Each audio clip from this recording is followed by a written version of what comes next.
Someone said earlier today, culture eats strategy for lunch. And I'm talking about culture, so if you remember nothing else, just remember culture eats strategy for lunch, and the rest is just kind of footnotes. All right, let's see if this works. It does. I used to be a trucker. People are sometimes surprised by this, and it's probably my fault. When people ask me to tell my story, this is not a prominent storyline. To be honest, it's not even a footnote. I haven't included it on my CV. It's not in my bio on social media, as they say. As far as I can recall, this afternoon may be the first time I've ever referred to it in public. So congratulations, I must trust you. The trucker chapter of my story isn't a long one. I did it for a few years in between Bible college and seminary, mainly as a way to pay off some debt. My uncle owned a hotel furniture manufacturing business, and it was my job to deliver it. My travels routinely took me to the West Coast. I have a distinct memory of navigating a large Kenworth through the streets of downtown Vancouver, parking and getting more than my share of one-fingered salutes from the locals who didn't appreciate me plugging up an entire lane on Burrard Street. I am not sure if you know this, but truckers talk to each other on the radio while they drive. Does anybody know that? Yeah. 10-4. There is a camaraderie that develops through those long, lonely hours on the highway, and as I recall, not a lot of those conversations were all that edifying. A lot of it actually was commentary on those that we shared the road with. Now, a recurring theme in those conversations was the driving habits of people in cars. We noted the way they jerked in and out of traffic, often directly in front of us. We noted how they had no respect for the amount of time it took these big rigs to stop or to adjust speed. We even had a derogatory word for cars as we looked down on them from our lofty perches. It started with an F.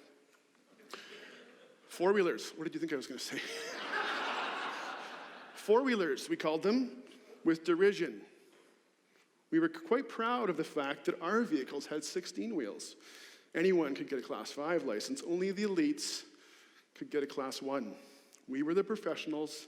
They were the amateurs. They were a menace. And we were pretty sure the roads would be safer without them. Now, fast forward around 20 years. I'm now a resident of British Columbia. The traffic hasn't improved. I now drive those same streets and highways fairly regularly in a four-wheeler. Instead of a Kenworth, I now spend a lot of time in an underpowered 2009 Nissan Versa. The contrast is striking. As I drive, I encounter a lot of trucks. In Abbotsford, there are a lot of gravel trucks flying around, spewing rocks onto our windshields, churning up dust. Highway 1 is a constant mess. It's usually full of truck traffic, and these truckers are crazy. They're constantly plugging up the left lane, and they should be in the right. They almost always follow too close, even in the rain, which is like 250 days a year. They corner too fast. They even pass going up hills, which is like the number one rule of trucking. You never pass going up a hill. They are a menace, I find myself thinking, and the highway would be better off without them. Now, you've maybe guessed my point. My perspective changed depending on which seat I was sitting in.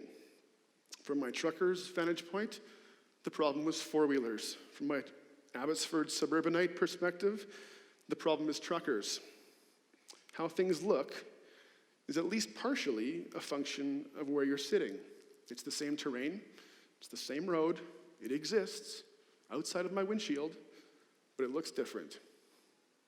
Now, I think a similar insight holds as we come to the question that I want to focus on this afternoon, which is this: where, culturally speaking, do we read the Bible in 2019?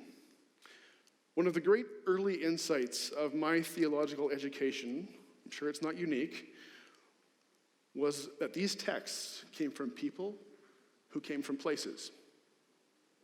Jesus was a Jew preaching the kingdom of God in Roman-occupied territory. The synoptics sounded a little bit different than John. Paul was a Pharisaic Jew who thought a little bit like a Greek. You get the idea. These people were all products of their time.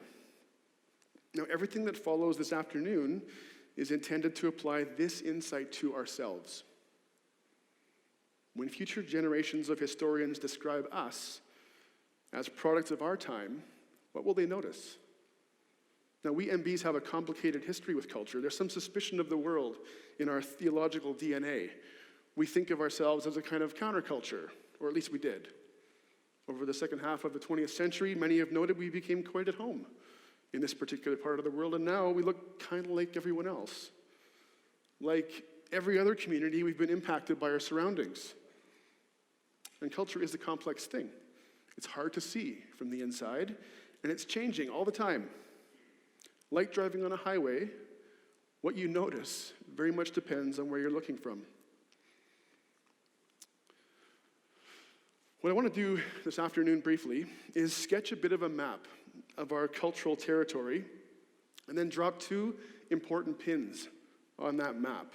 Both of these, I think, are important if we want to read the Bible well in 2019. So the terrain that I think we need to map is broadly secular terrain. If we want to figure ourselves out at a cultural level, we need to understand ourselves as products of a secular culture. And to map that, there is no better guide than Canadian Catholic philosopher Charles Taylor, who begins his long and at times tedious book on the subject with a question that has been puzzled over often and repeatedly.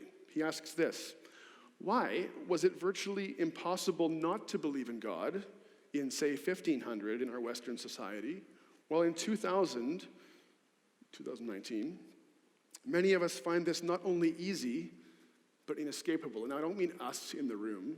I think there's a certain subtleness on the question here, I hope. But culturally speaking, we live, he says, in the aftermath of a cultural synthesis between the church and the empire. None of us, of course, remember that world, but it's in our cultural bloodstream.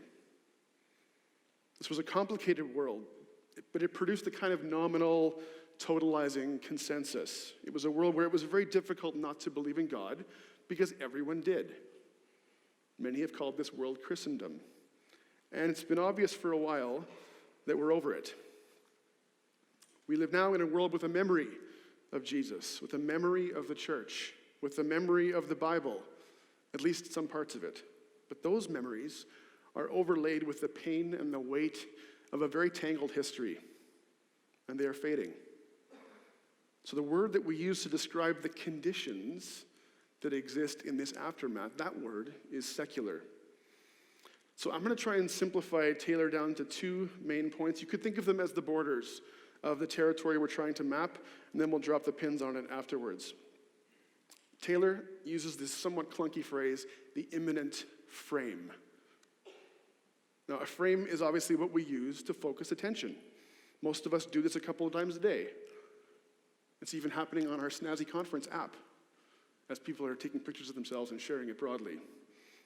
We take out our phones, we see something, take a picture, crop it, figure out what's worth including and what's not worth including.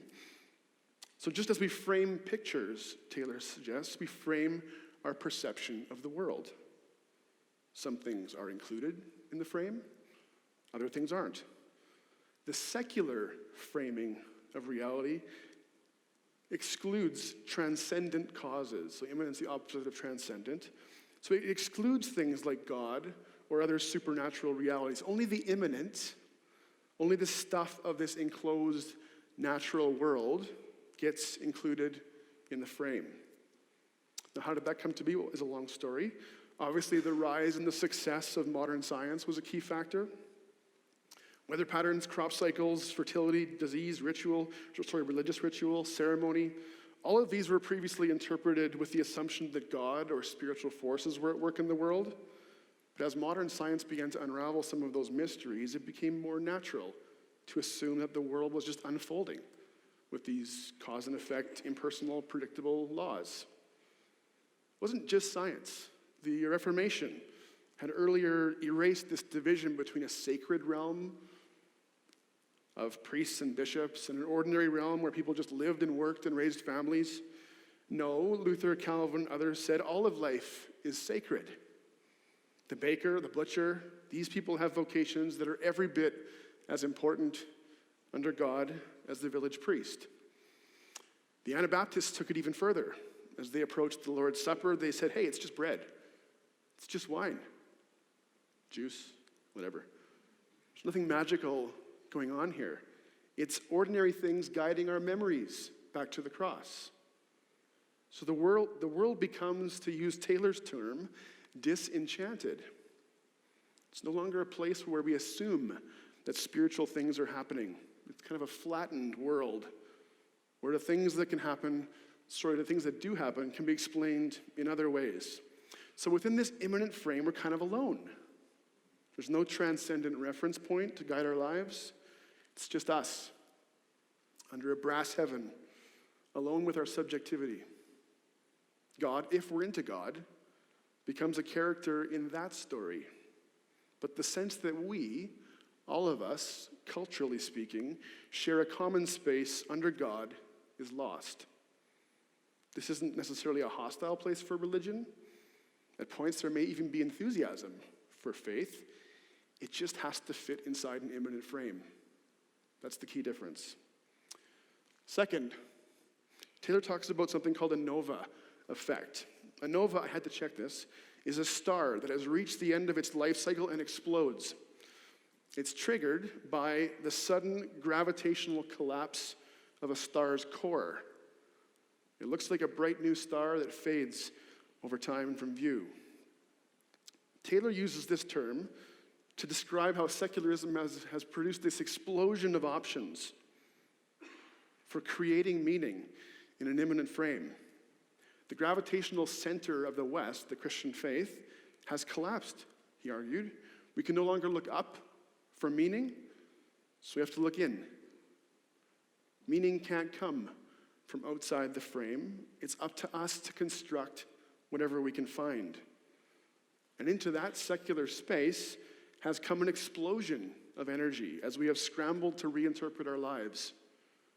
On the one hand, this was experienced as a kind of liberation from the stifling demands of this social hierarchy mediated through this authoritative church. It's kind of freeing to be able to write your own script. On the other hand, over time, people started to feel the burdens that this could place on the lonely individual, condemned to choose, while knowing that the choice rested on very fragile foundations. No one articulated this better than the famous German philosopher Friedrich Nietzsche, who said this in his famous essay, The Madman. Pay attention to the imagery, pay attention to the evocative nature of the words. Who gave us a sponge, he said, to wipe away the horizon?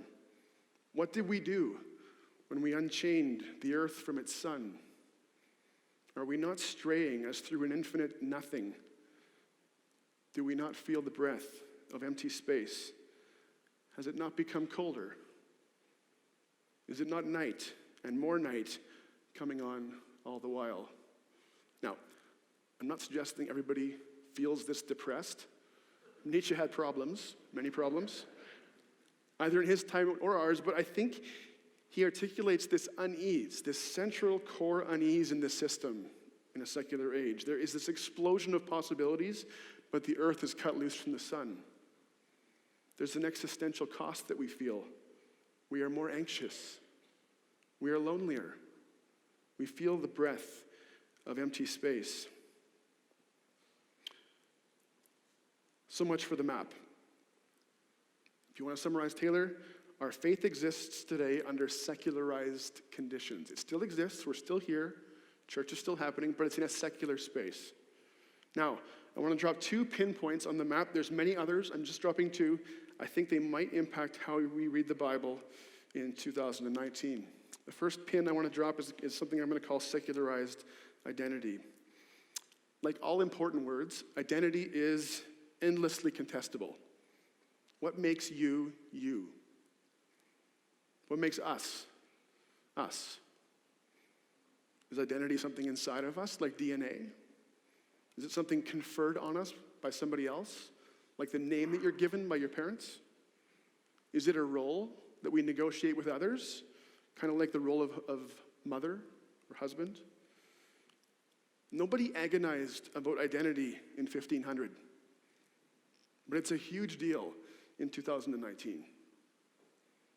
In a secularized context, identity becomes a personal, critical, self-directed project. And I see this with students constantly. What am I going to be? Who am I going to be? What am I going to do with my life is the question, the omnipresent question, the identity question. We are now responsible for it in a secular space, and this is amplified in a networked, media-saturated environment. Briefly, this emphasis on identity construction in a secular place has produced two, I would suggest, mutually contradictory affirmations. The first one is this: you can be whoever you want to be. Within the immanent frame, the world is a blank canvas onto which you can paint a picture that is uniquely you. Will Storr, in his 2017 book, Selfie, charts a 2,500-year cultural story of how we think about ourselves. A key recent development in that story, he suggests, is social media and the advent of what he calls the digital self. To make his point, he focuses on the smartphone and how it's changed our perceptions. So he says in 2010, something big happened. 2010, the first iPhone with a front-facing camera landed. Anybody know why the front-facing phone was designed? For what? No. Video chats, right? So we could Skype people in other parts of the world. So you're wrong, but you're right, actually. Although this was envisioned primarily as a tool for video chats, we the people, Storr says, surprised the technologists, and we used it mostly for something else. By 2014, 93 billion selfies were being taken every day on Android phones alone. I don't think I have to tell you that the iPhone users won't change that. They'll probably, the stat will go up, let's put it that way. Every third photograph taken by an 18 to 24-year-old was of themselves. Ponder that for a moment. 93 billion every day. Now you're all doing the math. How many did I take today? This is the question. Put your phones away. This is not helping. And the purpose of these selfies, of course, is to share them, to externalize them into this social space for recognition, for validation. You can think of each of these 93 billion selfies as asking the questions, do you see me? And what do you see? Social media appears to be a game changer. Identity is now being formed in real time in front of a watching public. We can submit our images, our opinions, our political views, our anger, our joy, our cravings, our fears, our hopes into this shared social space. And then we can sit back and we can watch the response. And we can refresh. And we can refresh. And we can receive immediate affirmation, neglect, or condemnation. All of this in real time without ever looking at another human face. It's an unprecedented thing to have such immediate feedback on ourselves. Our identity becomes an ongoing maintenance project that requires our vigilant attention. Storr says, to get along and to get ahead in this new you-saturated social media arena, you had to be a better you than all the other yous that were suddenly surrounding you. You keep track of the yous? You had to be more entertaining, more original, more beautiful, with more friends, having wittier lines, more righteous opinions, and you'd best be doing it looking stylish in interesting places with your breakfast healthy, delicious, and beautifully lit. It's a high bar. So that's the first identity affirmation. You can be whoever you want to be. The second, and I would say the contradictory affirmation, is this: you can't be anything other than what you are. As the identity question continues to work its way out, it's taken some unexpected pathways, I would suggest. Instead of the blank canvas, identity is increasingly seen as an enclosed bubble. So, I am a white, middle-aged, middle-class Christian man who comes from southern Alberta. I know in this room that sounds really exotic and exciting. You're laughing at it. Huh? But if you were to put that list in front of somebody on the street and say, what do you think about this kind of a person? They might draw some conclusions about who I am, about my identity. In 2019, it seems like identity is being invoked in increasingly politicized terms. The question in 1,000 different conversations is shifting from what is being said to who has access to the microphone. It's a shift from the substance of the conversation to the identity of the participants. And this is motivated by good things. It's motivated by a really important interest in amplifying the voices of those who have been ignored. For too long, there have been conspicuous absences on our stages and in our pulpits. Our contemporary interest in identity, both inside the church and out, is partly motivated by a desire to right past wrongs. We know that we are, or that we should be, a diverse community. We know that we need to be attentive to different perspectives because we have blind spots.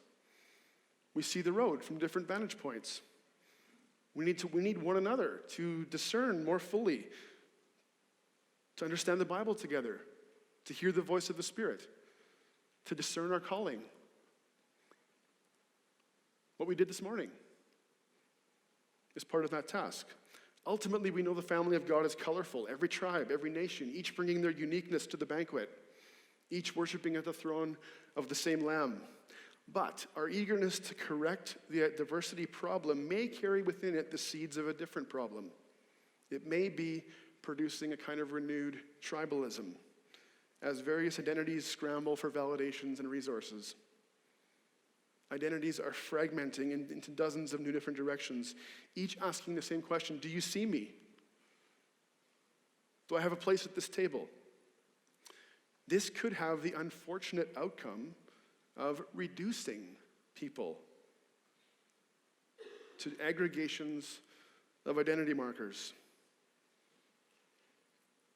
We can speak increasingly as representatives of people like us, but it's harder for us to speak and to allow others to speak as full participants. This could have an unintended effect of diminishing rather than affirming the full personhood of others. And this is precisely at the time when we're most eager to affirm a wider range of people. If the fundamental question is, do you see me? The answer increasingly seems to be uncertain. I may see your traits. I may have a composite in my head of people like you, who look like you, who share your politics, who read the Bible the way that you do. I may admit, grudgingly, that you are the kind of people who deserve a spot at the table or access to the microphone, but I don't really see you. You can't be anything other than what you are. So, in a secular space, a space in which there is no meaning available other than what we construct for ourselves, identity is a big deal. There's a lot riding on it. There's probably too much riding on it. What does this mean for our reading of the Bible?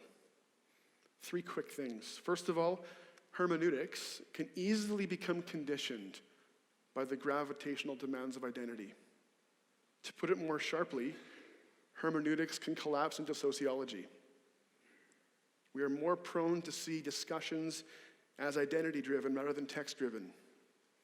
The identity of the interpreter can, if we're not careful, swallow the conclusions. 2, there's more at stake in our disagreements. Disagreements about text can quickly become validations or invalidations of identities.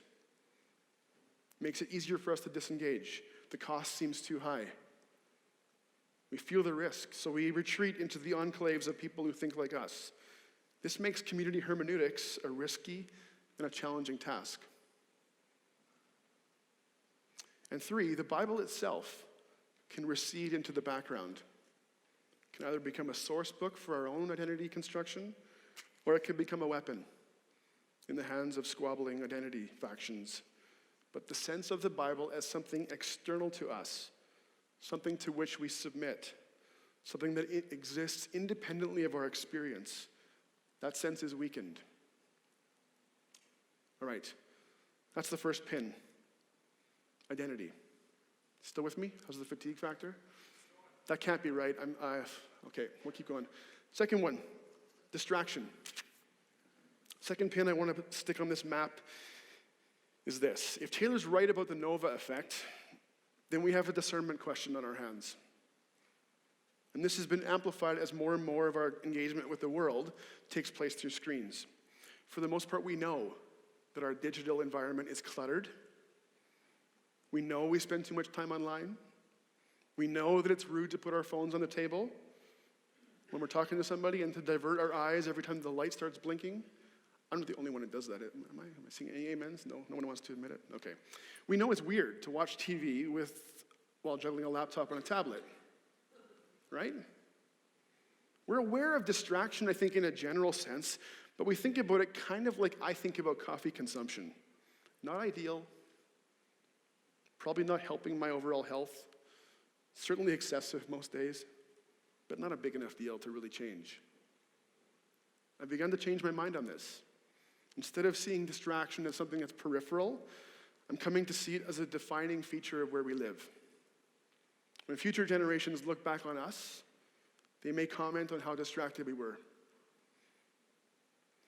Nicholas Carr, in his 2012 book, The Shallows, summarizes my experience well. My life, he says, has unfolded like a 2-act play. It opened with analog youth, and then, after a quick but thorough reshuffling of the props, it entered digital adulthood. What he found as he examined his own journey was that there were some changes. Pay attention to this next quote in the context of a study conference on reading the Bible together.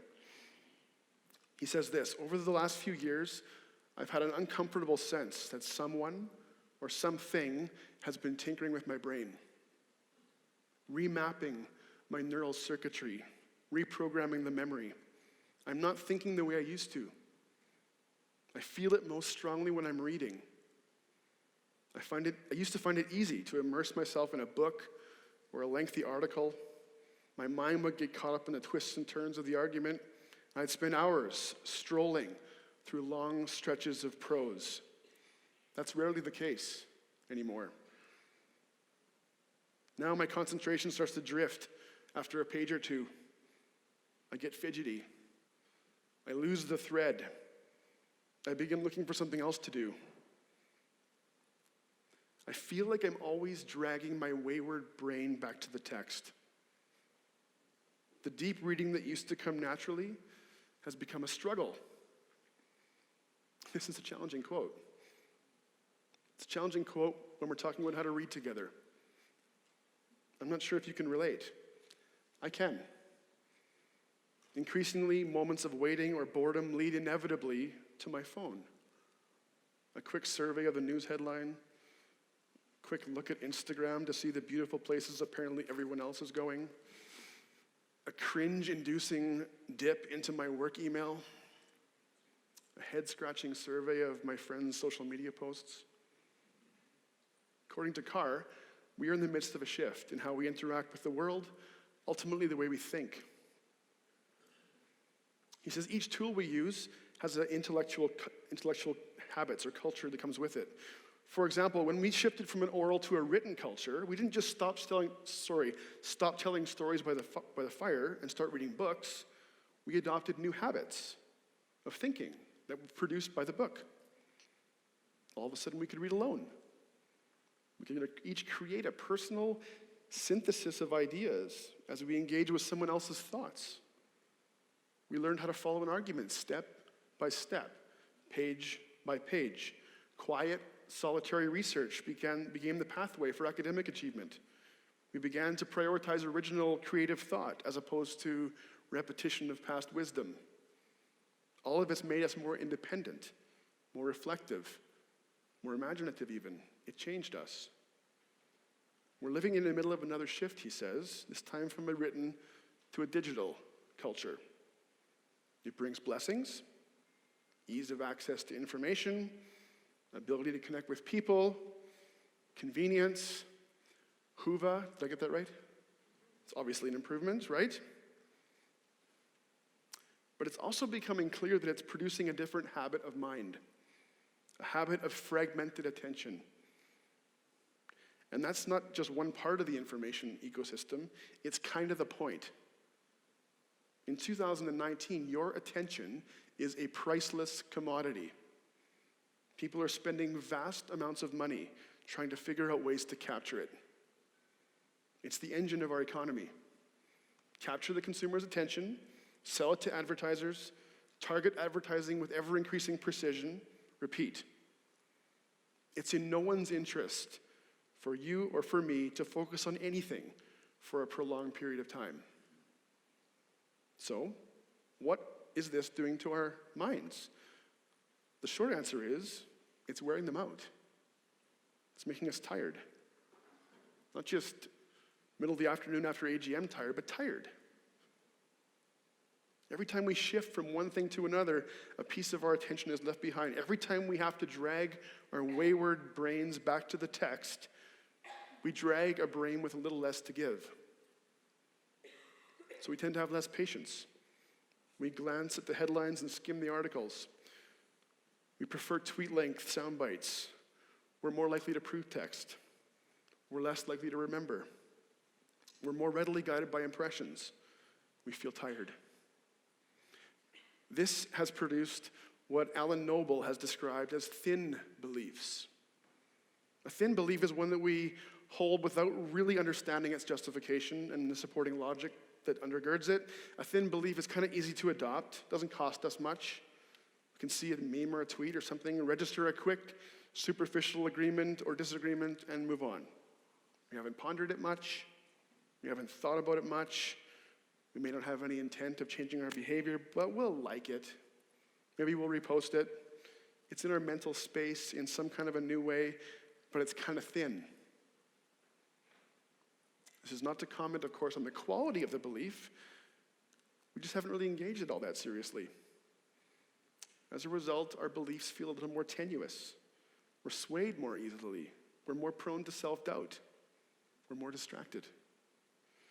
Noble summarizes, our frenetic, flattened culture is not conducive to wrestling with thick ideas, with depth, with complexity, personal implications. It's a culture of immediacy, simple emotions, snap judgments, optics, identity formation. He goes on to say the gospel is cognitively costly. I love that phrase.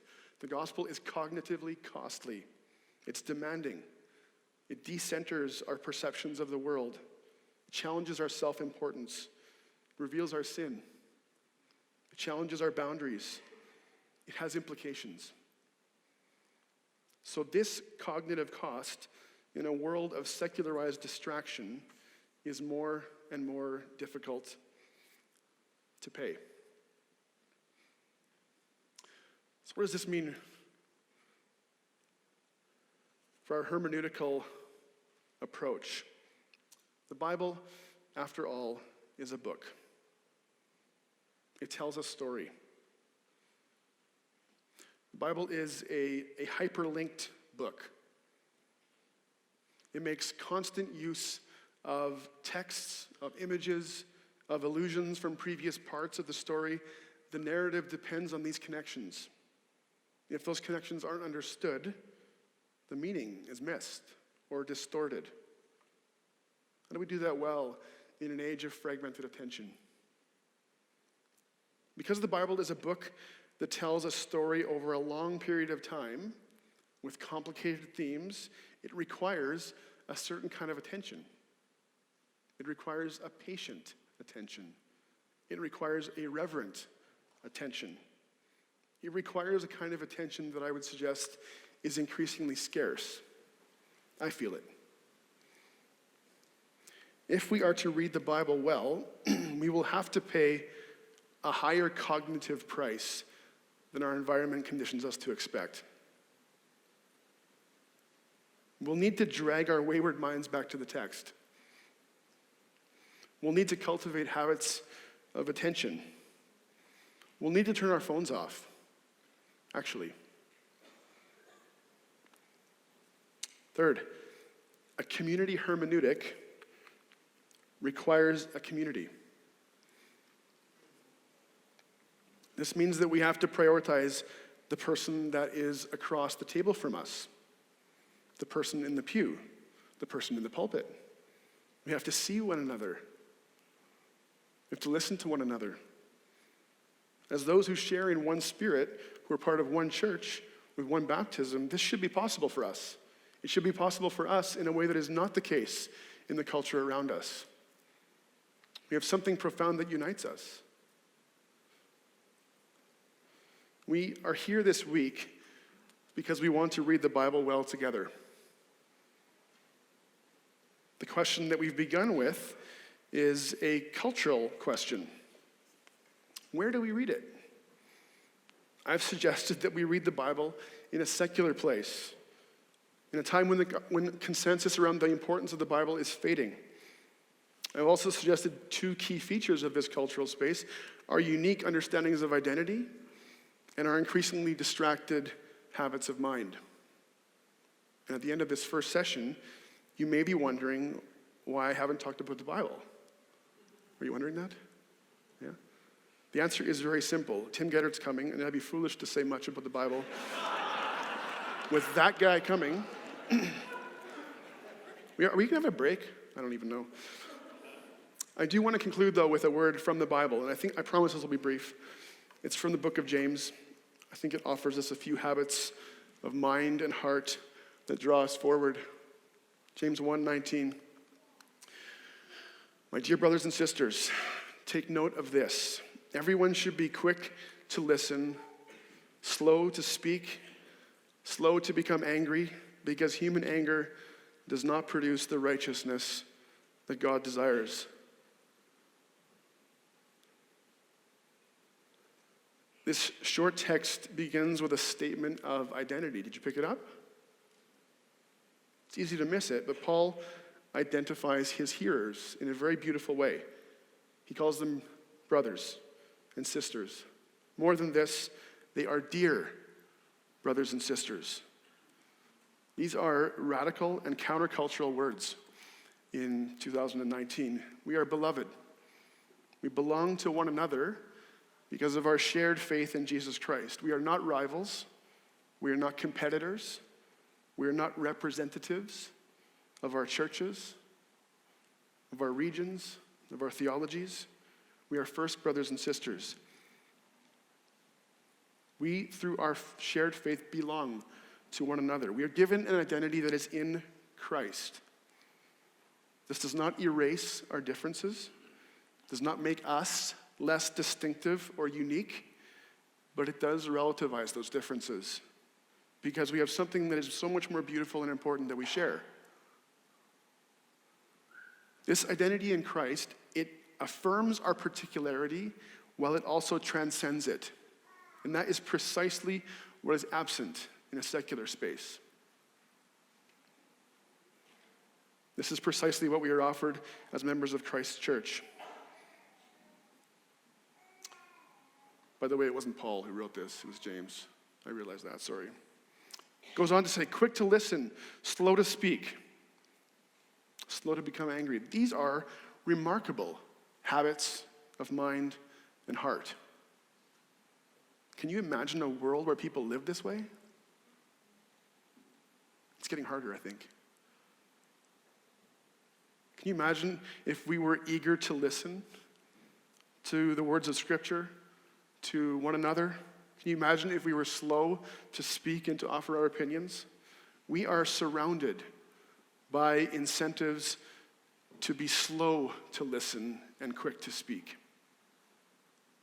We are immersed in a world that is slow to listen and quick to speak. We are tempted at every turn to engage superficially with ideas, with the Bible, and with one another. And I hope I'm not just saying this because we've just come through an election season. We are here this week, I hope, to do the opposite. We are here to think carefully and deeply about how to read the Bible. We believe that God has spoken and continues to speak through this text. We believe that we are called to submit to its authority. We're here to listen to one another. We are here to bear one another's burdens in a difficult season of our MB story. This is challenging to do in a distracted cultural moment where our temptation will always be to retreat to the lobby, to pull out our phones, and to drag our wayward minds back after the break. Last phrase, the righteousness that God desires. The last word in this short text directs our attention beyond the imminent frame and back to God. It reminds us that these habits are not merely about self-improvement. They enable us to conform to the intentions and the desires of God. There is a kind of righteousness that God desires for us and requires of us. A kind of quality of life and relationship. A Godward orientation. Not inward, Godward. Righteousness, after all, is not merely about behavior, it's also about relatedness to God. It's about a right ordering of ourselves and our communities under God. It's from this place that all of our other pursuits are designed to flow. One of those pursuits is reading the Bible. I believe that if we are slow to speak, slow to become angry, quick to listen, that we will read the Bible well together. So this is a snapshot of a cultural moment, of a place where we live, of the times of which we may be products without even knowing it. I trust that God, in his mercy, will help us to read well together. Thank you.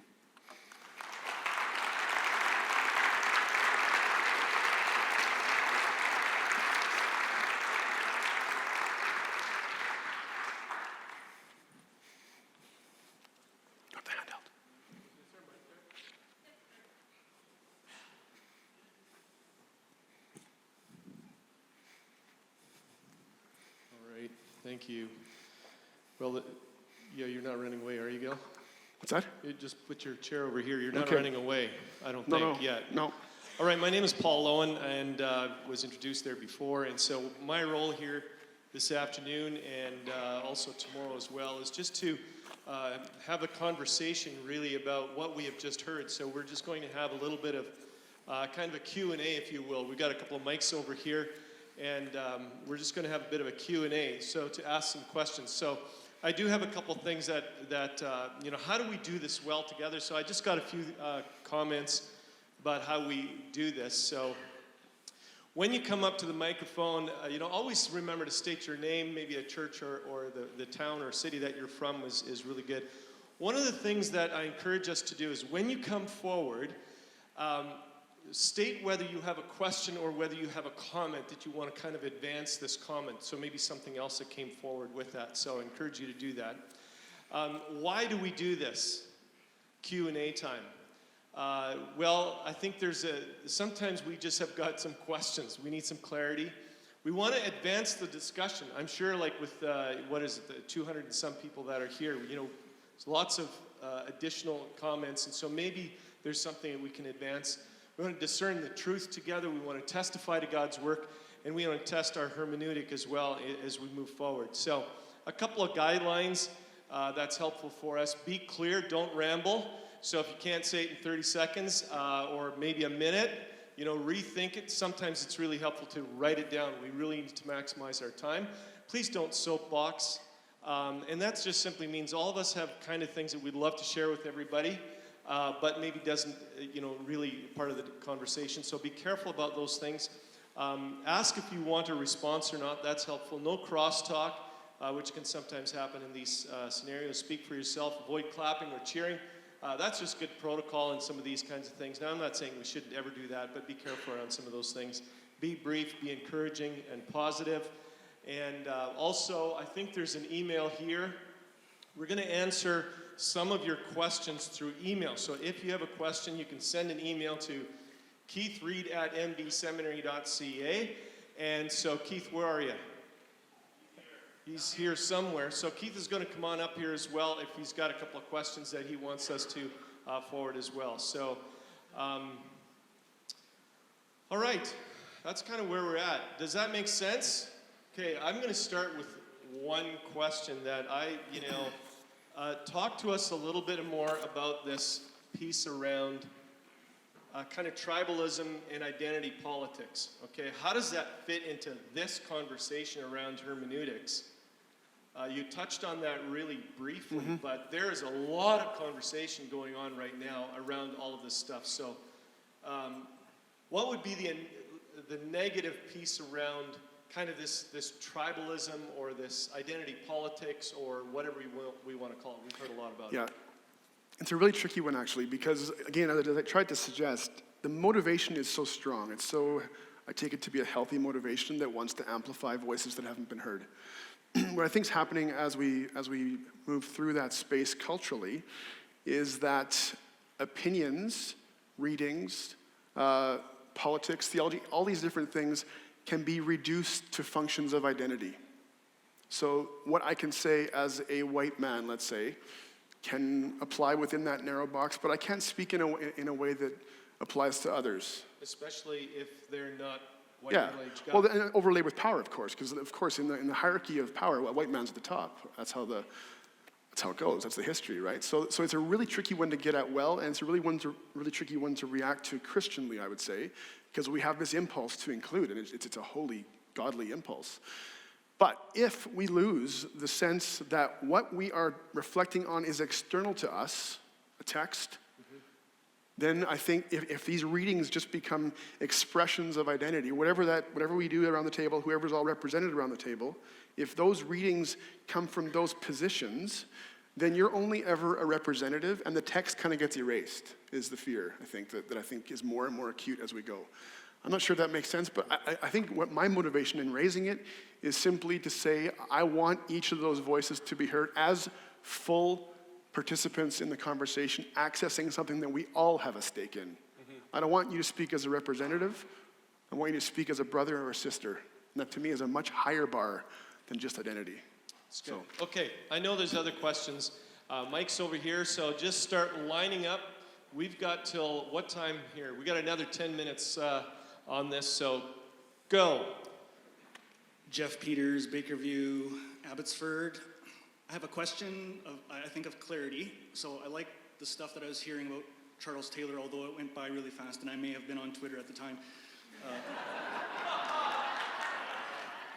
Just kidding, I don't do that anymore.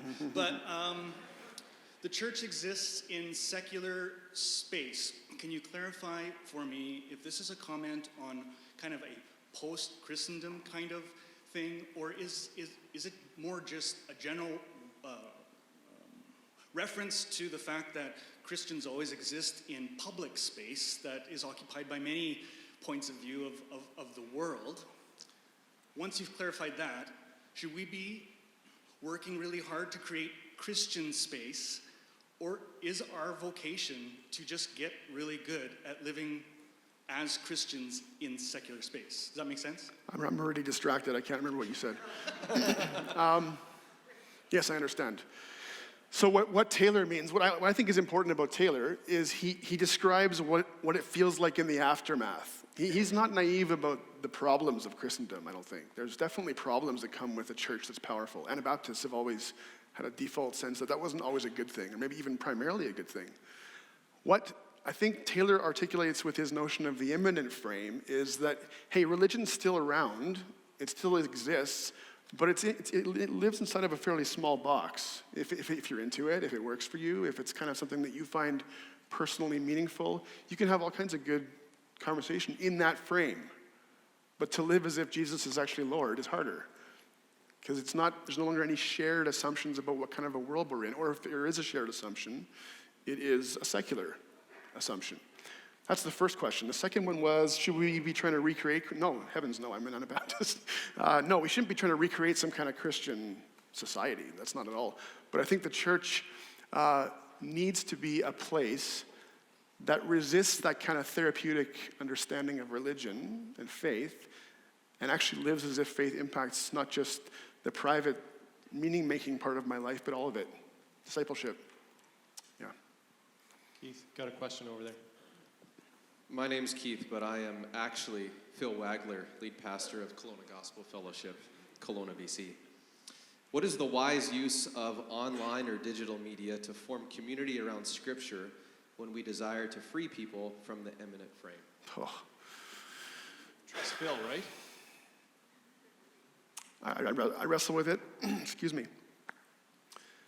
There's something you can't replace about face-to-face.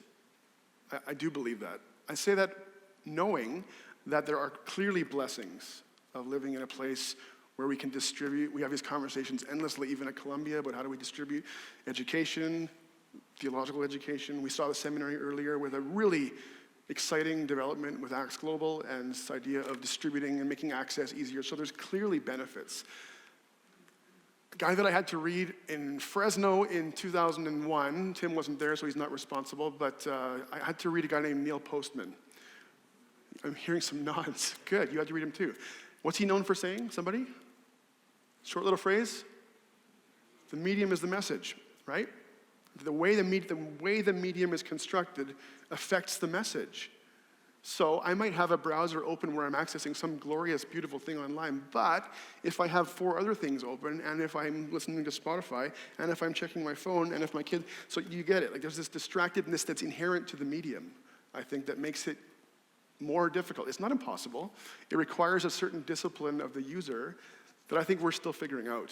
I'm figuring out. It really places a high bar on us disciplining our own attention in a new way that I don't think we've had to ask before.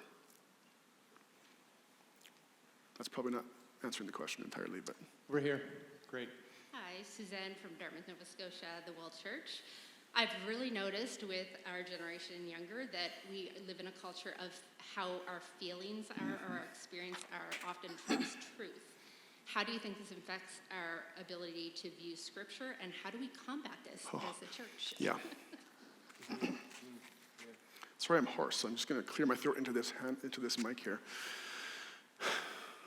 Noble talks about thin beliefs. I think he's bang on with that one. I think and that's not just young people, that's all of us, I think. We're more prone to it. I think younger people are perhaps more prone to it because they've grown up with the screens. They've never had the analog youth. It's just been digital all the way. So yeah, I definitely believe that the role of feeling has changed in my lifetime. I feel has replaced I think almost entirely. And that's maybe because there's limitations to what cognition alone can do. So I don't want to minimize feeling, certainly. I think, well, my wife would say you need to actually do a better job of that sometimes. So I'm not dismissing it. But keeping each of those things inside of, hey, thanks, Kevin, inside their appropriate boundaries is critical. Now, how does the church,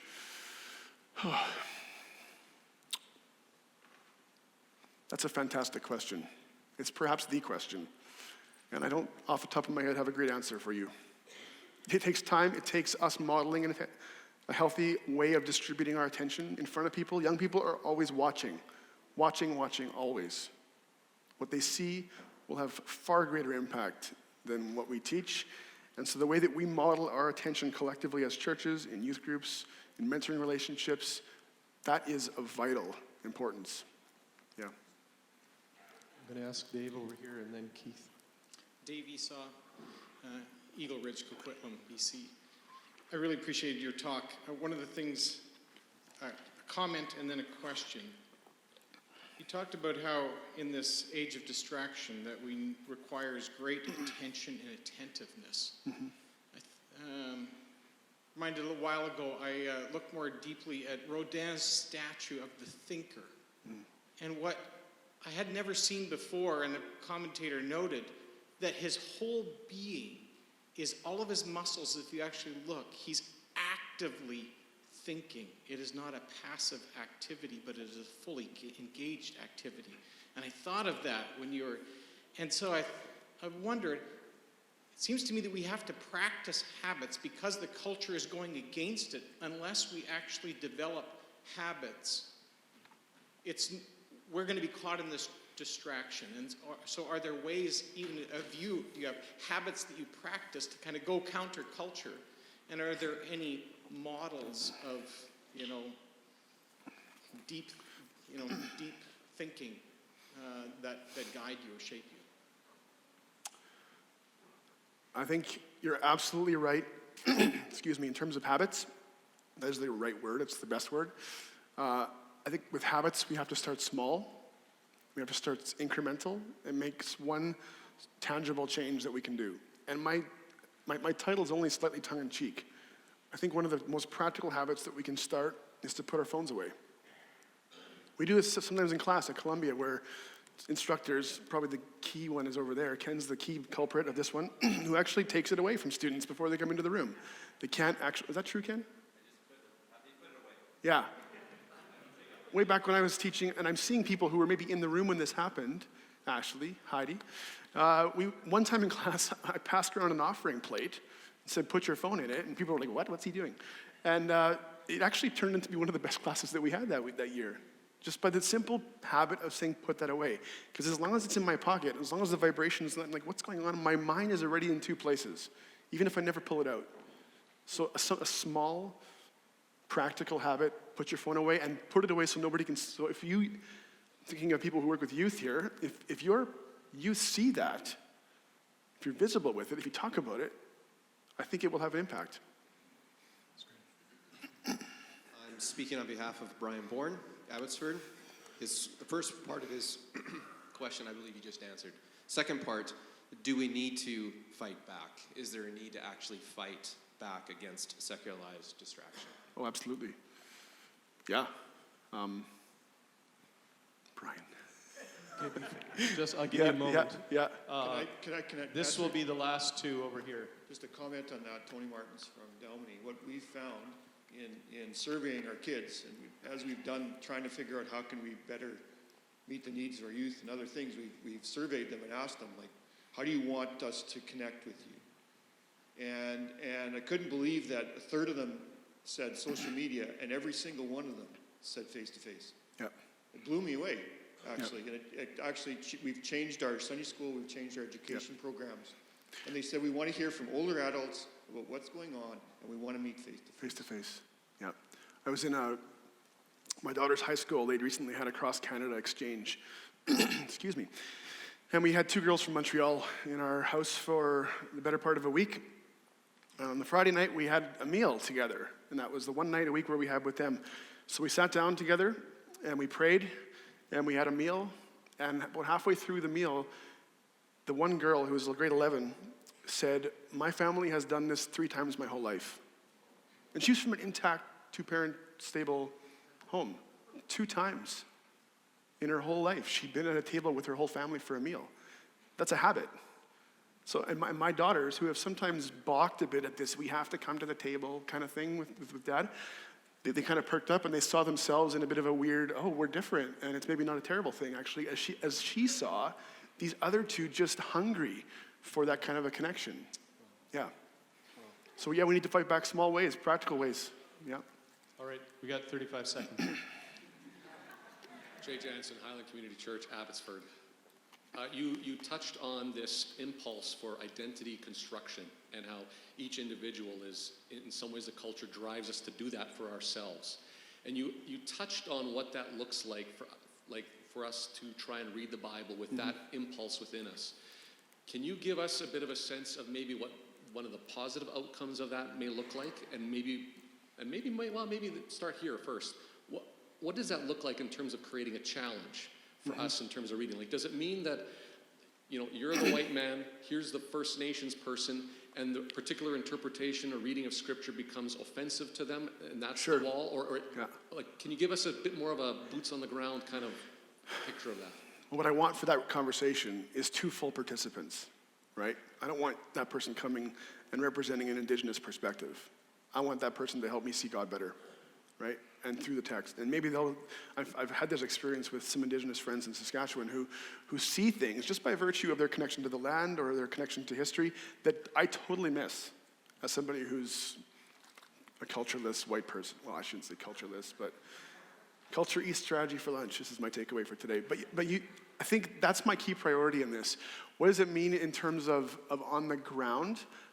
Well, I think for too long, there's just, how would I put this?